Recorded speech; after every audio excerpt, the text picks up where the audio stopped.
Во Охрид најголем интерес за мерките самовработување и субвенционирање на плати. 78 лица отпочнале сопствен бизнис, а 55 лица ја искористиле мерката за субвенции на плати. Градоначалникот Пецаков изврши обиколка на дел од тековните и завршени градежни активности. Во стариот дел на градот се врши фугирање на подпорните зидови, а на улиците Будва и Винковачка се поставува нова фекална канализација. Од утре почнува скринингот во основните училишта, каде е зголемен бројот на новозаболени од COVID-19. Скринингот ќе се спроведе во самите училишта со подпишана согласност од родителите.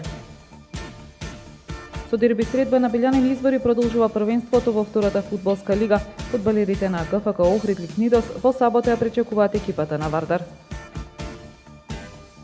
Времето утре претежно сончево со умерена облачност.